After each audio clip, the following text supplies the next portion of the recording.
Good evening, ladies and gentlemen, and welcome back. For anyone who isn't caught up on all of Twin Peaks, there will be spoilers in this video, so viewers and listeners be warned. It's difficult to believe it's already been more than 6 weeks since the Twin Peaks two-part finale. I haven't gotten around to rewatching it all yet, but I did randomly watch part 3 one evening, and I must say, that episode was an absolute powerhouse. But the one thing that stuck with me the most since it ended was when Sarah Palmer removed her own face before biting off the throat of a rude scumbag. Sarah was always a bit of a spooky character, even way back when she was being portrayed as nothing more than a grieving mother. But Sarah was also always portrayed as being special. She sensed trouble the morning she'd soon discover her daughter was murdered. She had a scary psychic-like vision of Bob, and she was chosen to relay a message to Major Briggs. In Season 3, Sarah was spookier than ever, and we'd soon learn that she was possessed or inhabited by some dark, powerful entity. When Sarah reveals her face just before biting the scumbag, we see a tainted finger. This appears to be the mother, Jowday, or Judy, the one who coughed up the Bob orb and slaughtered poor Sam and Tracy. But then we see Laura smile surrounded by darkness. So I, for one, have never been certain if Sarah was being possessed by Judy, or if the tainted doppelganger finger and the dark smile may have indicated that she was being possessed by Laura's doppelganger. I think a strong case could be made both ways, but I was initially inclined to believe she's being inhabited by something much darker and more powerful than Laura's doppelganger, or even Bob for that matter. But then again, if the real Laura represents a force of light and pureness, then perhaps it could be her doppelganger. Whatever the case may be, most I think would agree that something possessed Sarah. So the big questions are who, or what, and when. But we'll get back to that in a moment. Let's take a quick look back when Jeffrey showed Cooper how to find Judy, and Mike sent him off on his way with the word electricity. To find Judy, Mike sent Cooper back to the night where Laura Palmer was about to be killed. Cooper interferes, tries to change Laura's fate, and he does so. So Laura vanishes, she never dies, Pete gets to go fishing. When Laura vanished from Cooper's grasp, it ties back in when she disappeared in the lodge, where Mike asked, is it future or is it past? And the sounds here also tie in with the Giant's instructions to listen to the sounds. So Pete is fishing, Josie is scheming, and in the present, or what I assume to be the present, Sarah Palmer freaks out on a picture of her daughter. So we see Laura's wrapped body disappear from the past, and we see Pete finally get to go fishing in the past, but the reaction we get from Sarah happens now.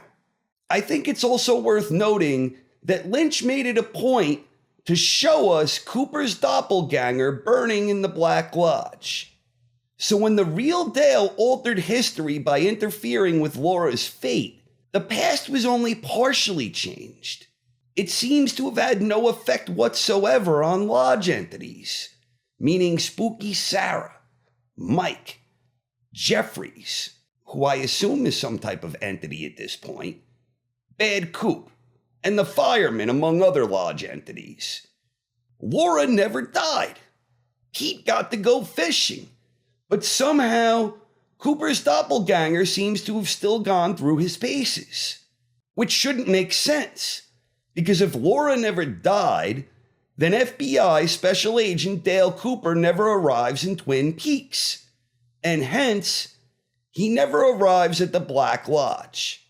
And if Laura never dies, why was Sarah only impacted in the present, and not in the past, the way it was when Pete got to do his morning fishing?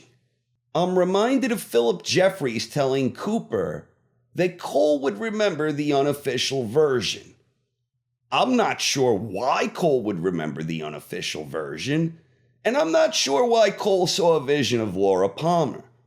But looking again at the symbol that Jeffries showed Coop, I think that was a specific point in time in one of two timelines. It being the timeline we know as Twin Peaks, Seasons 1 and 2, Fire Walk with Me, and most but not all of Season 3. You can call it an alternate timeline or an alternate reality or whatever you will, but I think Twin Peaks always plays on duality. Note the transition from black and white to color. A transition from the past to a new present. So the point I'm trying to make is, I think we're talking about two distinct realities here. People like Pete were immediately impacted when Cooper intervened. But Bad Coop, Mike, and Sarah were seemingly not. And I think our beloved Audrey was actually somehow caught halfway in between.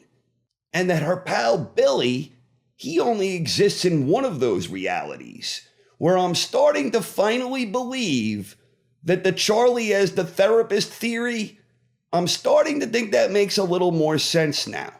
Especially when you consider the funny business at the diner when Bing was asking for Billy. But back to spooky Sarah. When was she possessed, and by whom or what? Was she always possessed? I don't think so.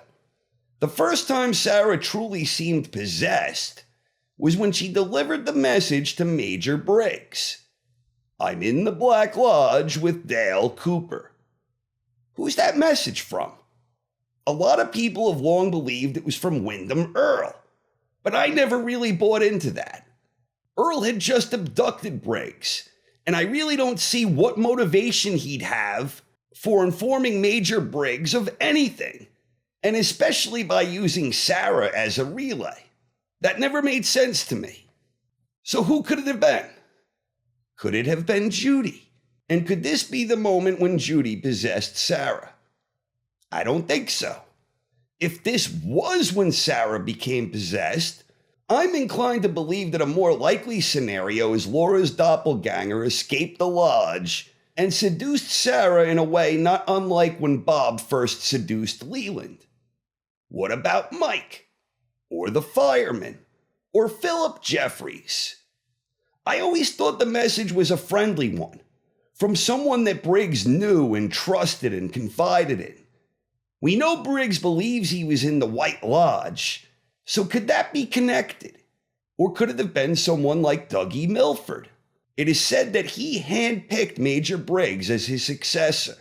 There's no direct evidence that he was ever directly involved with the lodge, but he was said to have once been the owner of the Owl Cave ring at some point, and he does wear a ring that sort of looks similar.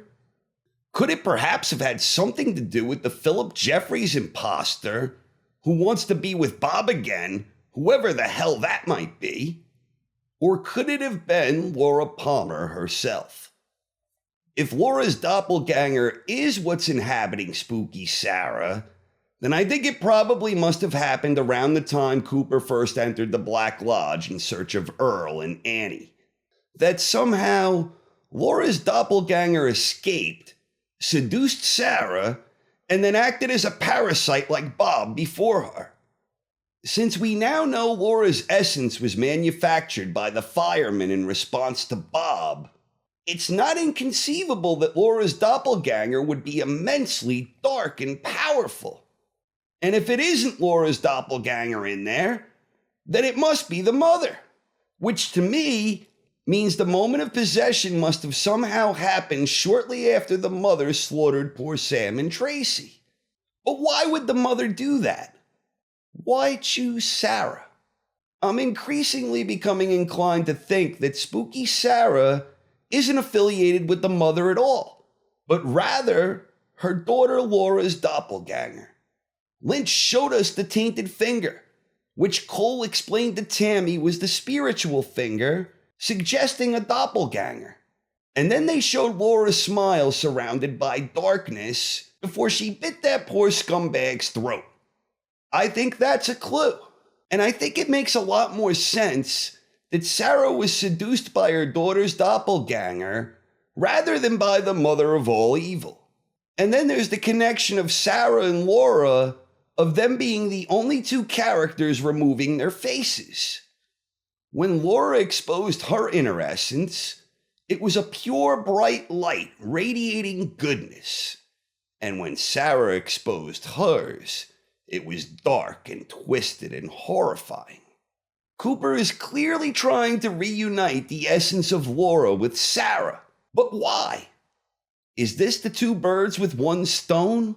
Almost as if combining two polar opposite essences can somehow cancel themselves out? In conclusion, what I love so much about the new Twin Peaks is that it actually left me with an intensified feeling I had after its initial run for so many years. It has me wanting more. I don't need more. I want more. And it doesn't ultimately matter if we get it or not, because that desire of wanting more is a fun itch to scratch either way. And that's what made it coming back after all these years so satisfying and wonderful.